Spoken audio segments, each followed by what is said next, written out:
1801 में Henry Thomas Colebrook नाम के एक विद्वान ने एक आर्टिकल लिखा जो काफी दुनिया में पॉपुलर हुआ था। उन्होंने लिखा कि भारत की दक्षिण में जितनी भाषाएं हैं ये सब संस्कृत भाषा का परिवार है और संस्कृत इन सारी भाषाओं को आपस में जोड़ती है। हेनरी थॉमस कोलब्रुक ने यह लिखा, इसलिए दुनिया में इस चर्चा का विषय बना। अपन तो बहुत दिन से कहते चले आए हमारी बात चर्चा का विषय नहीं बनती है, पर वो अंग्रेजी में आ जाती है तो चर्चा का विषय बन जाती है। योग भारत में सदियों से है, लेकिन जब तक योगा नहीं बना, राम तो भारत में सदियों से है, लेकिन जब तक रामा नहीं बना, कृष्ण तो भारत में सदियों से है, लेकिन जब तक कृष्णा नहीं बना, तब तक चीजें नहीं बदलती हैं। हेनरी थॉमस कोलब्रुक कहता है कि सारी भाषाएं संस्कृत जोड़ती है। तो चलो वहां से चर्चा तो शुरू हुई। चर्चा शुरू होने के बाद यह ध्यान रखना, अभी 1820 के दशक में ऋषि दयानंद सरस्वती का जन्म हुआ और मैंने बात की है 1801 की। 1801 से 1816 तक आते आते अंग्रेज इस देश की अच्छे से स्टडी कर चुके थे। और अंग्रेज में और मुसलमान में एक अंतर होता है कि मुसलमान केवल तलवार के बल पर काम करता है, डंडे के बल पर काम करता है, लेकिन ईसाई डाटा कलेक्ट करता है। उन्होंने डाटा कलेक्ट किया और यहां की चीजों में परिवर्तन कैसे पैदा करें उस पर काम किया। 1816 में अलेक्जेंडर डी कैंपबेल एक आदमी था और मद्रास का उस समय का कलेक्टर था, उसका नाम था फ्रांसिस कुछ करके नाम था, नाम मैं भूल गया। इन दोनों ने मिलकर एक पुस्तक लिखी तमिल का व्याकरण, और इस पुस्तक में इन्होंने संगति बनाना, इस पुस्तक में इन्होंने यह साबित करने का प्रयास किया बहुत धूर्तापूर्ण तरीके से कि तमिल और तेलुगु और उसके आसपास की जितनी भाषाएं हैं ये सब हिब्रू भाषा से उत्पन्न हुई है, इनका संस्कृत से कोई संबंध नहीं। यह 1816 में कह रहे हैं। अब यहां एक संगति और बनती है। विलियम जोन्स नाम का एक विद्वान वो लिखता है कि नूह एक पैगंबर हुआ ईसाइयों का, नूह का बड़ा लड़का, उसकी जो भाषा थी वो संस्कृत थी। इसका मतलब यह है कि दक्षिण भारत के जितने संस्कृत भाषी लोग हैं वो सब संस्कृत भाषी लोग नूह के वंशज हैं, क्योंकि नूह दक्षिण भारत में आकर रहा, ऐसा उनका कहना है। उसके बाद इन्होंने और इसमें परिवर्तन किए और परिवर्तन करके अब यह सोचा गया कि इस सारी श्रृंखला को कैसे तैयार किया जाए। तो इन्होंने एक और पुस्तक लिखी। एक पादरी आया था, उस पादरी ने लिखा, कॉडवेल, उस पादरी ने लिखा एक पुस्तक लिखी, the comparative study of Dravidian race. और इस पुस्तक में उसने साबित करने का प्रयास किया कि तमिल तेलुगु हिब्रू से संबंध रखती हैं और तमिल तेलुगु और उनके परिवार की भाषाओं में जो संस्कृत के शब्द हैं वो ब्राह्मणों ने धूर्ततापूर्ण तरीके से घुसाए और आवश्यकता है इन भाषाओं को संस्कृत के शब्दों से मुक्त करने की। अब पूरी संगति लगभग वो बना चुके और एक आखिरी संगति बची, वो स्टीवेंसन नाम के एक स्कॉलर ने पूरी कर दी। वो लिखता है, उसने एक आर्टिकल दिया और उस आर्टिकल में उसने एबोरिजिनल लैंग्वेज नाम से एक लैंग्वेज अपने ही दिमाग में आविष्कार किया और आविष्कार करके उसने द्रविडियन भाषाओं का एक परिवार बना दिया। कहा ये एबोरिजिनल लैंग्वेजेस जो हैं इनका सीधा संबंध दो भाषाओं से है, एक अरेबियन लैंग्वेज और एक हिब्रू। इन दो भाषाओं से उनका सीधा संबंध है। एक और भाषा उन्होंने इजाद की क्योंकि संस्कृत को सबसे प्राचीन भाषा माना जाता रहा और उसका कारण एक और था। उसका कारण यह था कि दुनिया में ऋग्वेद से प्राचीन पुस्तक प्राप्त नहीं है, इसलिए यह माना जाता था कि संस्कृत सबसे प्राचीन लैंग्वेज है क्योंकि ऋग्वेद संस्कृत भाषा में, हालांकि यह झूठी बात है, हालांकि यह बात पूरी सच्ची नहीं है कि ऋग्वेद संस्कृत भाषा में, यह बाद में समझने की बात है। देखो दो प्रकार की भाषाएं होती हैं, याद रखना, एक देवी वाक, एक मानवी वाक। देवी वाक मानवी वाक पे फिर कभी चर्चा करेंगे। अभी इतना समझने का प्रयास करो कि संस्कृत ऋग्वेद से उत्पन्न हुई है, ना कि संस्कृत ऋग्वेद की भाषा है। क्योंकि जिस संस्कृत को गुरुकुल में हमारे बालक पढ़ते हैं, गुरुकुल में अष्टाध्यायी पढ़ते हैं, हमारे बालक पढ़ते हैं, वृद्धि राधई चदई गुणाई को गुणबद्धी ना धातुलोपार धातु के किंगिति च दीदी वे वीटा मलोनंतरा संयोग, जिस संस्कृत को पढ़ते हैं ये संस्कृत महाभारत के भी 200 साल बाद पैदा हुए ऋषि पाणिनि का काम है। ऋषि पाणिनि, कात्यायन, पतंजलि और यास्क, इनका काम है। तो संस्कृत वो भाषा है जो ऋग्वेद, यजुर्वेद, सामवेद और अथर्ववेद, वेद से उत्पन्न हुई वो भाषा है। लेकिन क्योंकि ऋग्वेद को दुनिया की लाइब्रेरी की सबसे प्राचीन पुस्तक माना जाता है, इसलिए संस्कृत स्वतः स्वभाव से सबसे पुरानी हो जाती है। अब सबसे पुरानी संस्कृत भाषा को कैसे गड़बड़ करें, तो इन्होंने एक कल्पना और बनाई और इन्होंने एक भाषा जो दुनिया में कहीं है ही नहीं उसका आविष्कार किया। कहते हैं संस्कृत से पहले एक भाषा थी जिसका नाम था इंडो यूरोपियन लैंग्वेज, भारोपीय भाषा, और इस इंडो यूरोपियन लैंग्वेज से संस्कृत का विकास हुआ। और बंधुओं, उसके बाद ये जो दक्षिण भारत का इलाका है, समझने का प्रयास करना, मैं ला संप्रदाय पे रहा हूं, चर्चा भाषा की कर रहा हूं। ये जो दक्षिण भारत का समुदाय था, इस दक्षिण भारत के समुदाय में इसके माध्यम से उन्होंने फूट डालने का प्रयास किया और यह कहने का प्रयास किया कि दक्षिण भारतीय लोग क्योंकि संस्कृत परिवार के लोग नहीं हैं, ये द्रविडियन भाषाओं के लोग हैं, तो इनका सीधा संबंध हिब्रू से बनता है। और बाइबिल जो है अधिकांश हिब्रू में लिखी गई है, इसलिए उनका सीधा संबंध ईसाइयों से है। तो द्रविडियन जितने लोग हैं वो कौन है? वो ईसाई। ये उन्होंने एक संगति बनाने का प्रयास किया और इस संगति में आगे काम करने वाले लोगों में तमिलनाडु में एक महापुरुष पैदा हुआ, बहुत बड़ा महापुरुष। आपने नाम सुना होगा, इरोड वेंकट रामासामी पेरियार। नाम सुना है कुछ लोगों ने? नहीं सुना? कुछ ने सुना होगा। इरोड वेंकट रामासामी पेरियार कौन था? जरा सा जीवन चरित्र बताकर फिर इसका काम बताऊंगा। इरोड वेंकट रामासामी पेरियार तमिलनाडु में पैदा हुआ और यह आदमी जब 20 साल का था तो 20 साल की उम्र में इसने अपनी 12 साल की सगी बहन से दुष्कर्म किया, जिसके कारण हिंदू समाज ने इसका बहिष्कार कर दिया और इस बहिष्कार से इसके दिमाग में हिंदू समाज के प्रति एक कुंठा बैठ गई। वो कुंठा इतनी गहरी हुई, ये उस लड़की को लेकर भाग गया, उसके साथ विवाह कर लिया और रहने लगा। बाद में इसका एक मित्र था जिसका नाम था मुदालियार। मुदालियार के साथ मिलकर इसने एक पार्टी बनाई, पार्टी का नाम था जस्टिस पार्टी। बाद में इसे मुदालियार की पत्नी से प्रेम हो गया। पहले अपनी बहन से हुआ था, फिर मुदालियार की पत्नी से हो गया, और जब मुदालियार की पत्नी से हुआ तो रहस्यमयी तरीके से इसकी पत्नी मर गई और मुदालियार भी मर गया। उसके बाद जब ये पत्नी के साथ रहने लगा, कुछ दिन के बाद इसे अपने से 38 साल छोटी अपनी ही पुत्री से प्रेम हो गया। ये ऐसी बात नहीं है कि मैं आपको किसी इतिहास पुस्तक का नाम बताऊंगा, वहां ढूंढोगे, नेट पे सर्च करना, फोटो मिलेंगे इसके अपनी पुत्री के साथ ब्याह के।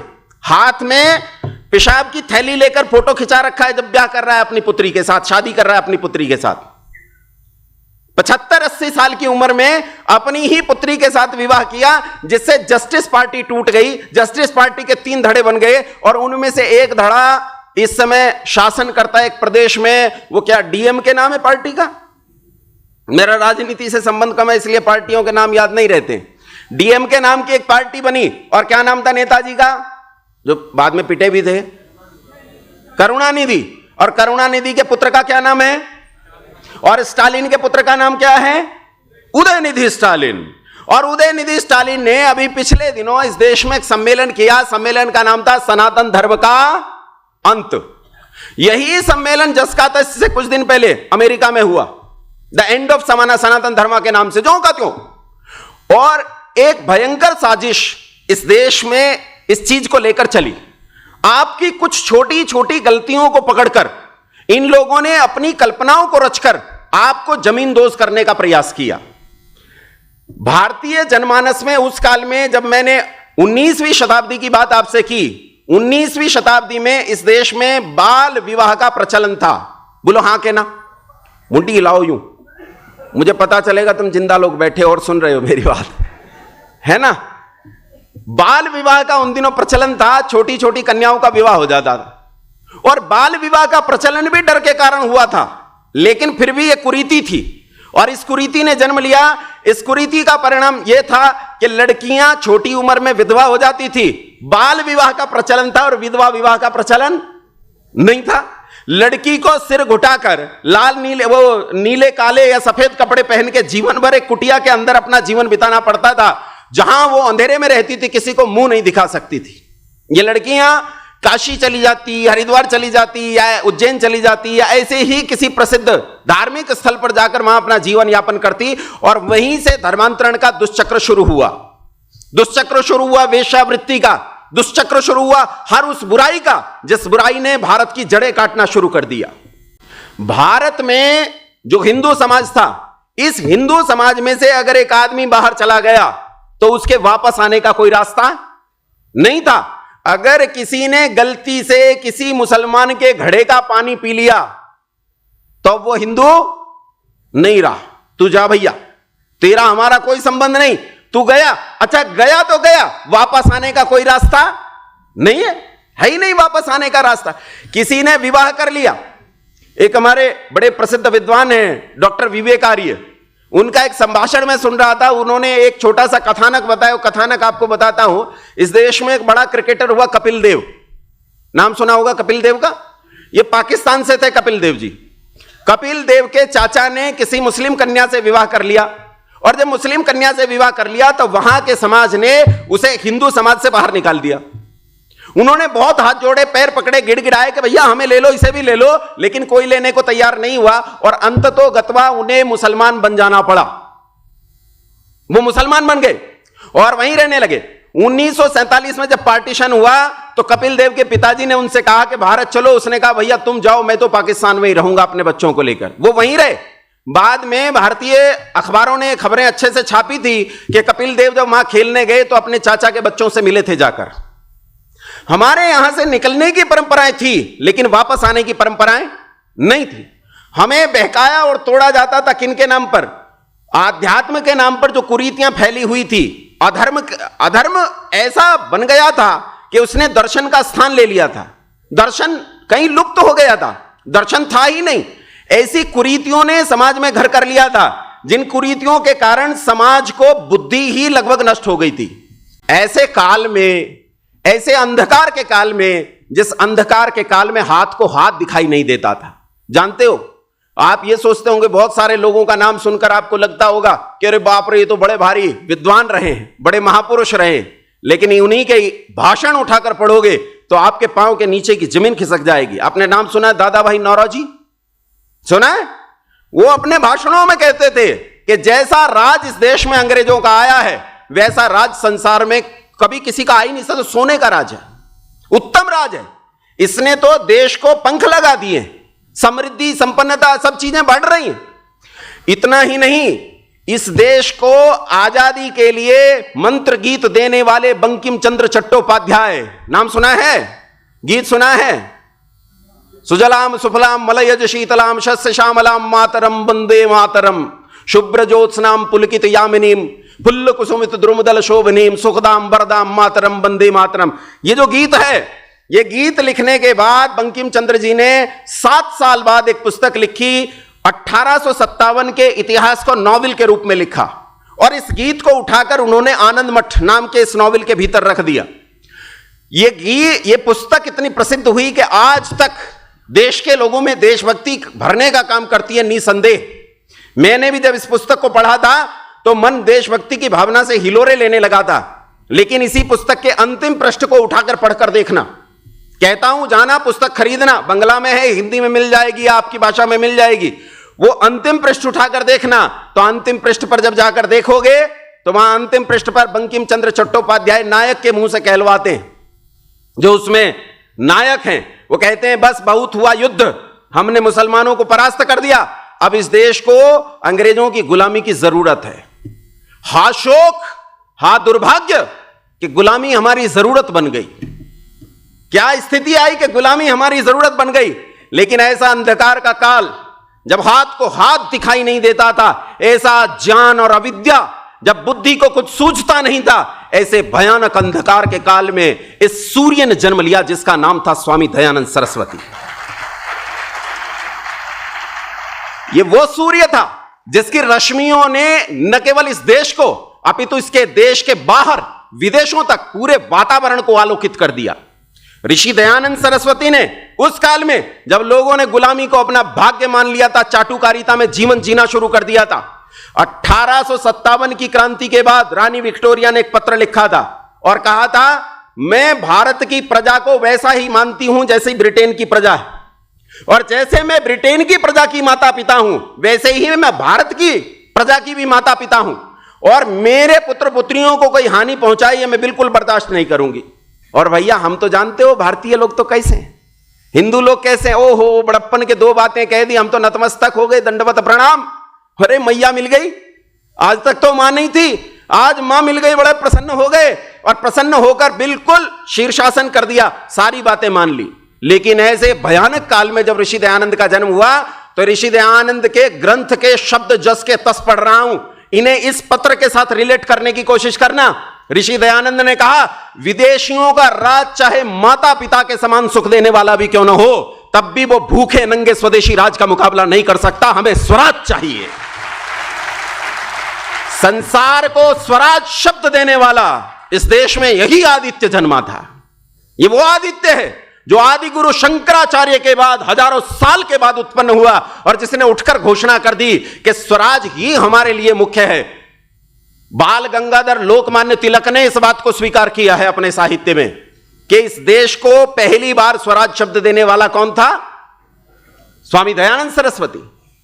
चंद्रशेखर आजाद ने कहा कि मैंने स्वराज शब्द सबसे पहले सत्यार्थ प्रकाश में पढ़ा और वहीं से मेरे भीतर प्रेरणा जगी।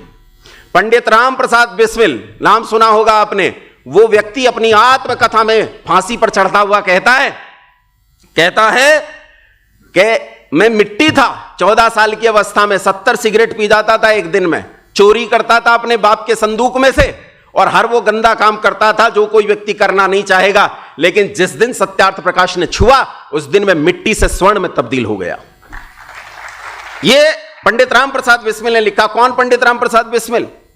जो फांसी के फंदे पर खड़ा हुआ तो अंग्रेजों ने पूछा कि तेरी आखिरी इच्छा क्या है, तो कहते तुम फांसी तो तुम्हारे बस का नहीं पूरी करना। उन्होंने कहा भैया बता दे, रिकॉर्ड में दर्ज करनी है। रिकॉर्ड में तो लिखेंगे, अंग्रेज लोग थे इसलिए अंग्रेजी में कहा I wish the downfall of British empire in this country. मैं इस देश में बरतानिया हुकूमत का पतन चाहता हूं, यह मेरी आखिरी इच्छा है। करो पूरी, तुम्हारे बस का नहीं है पूरी।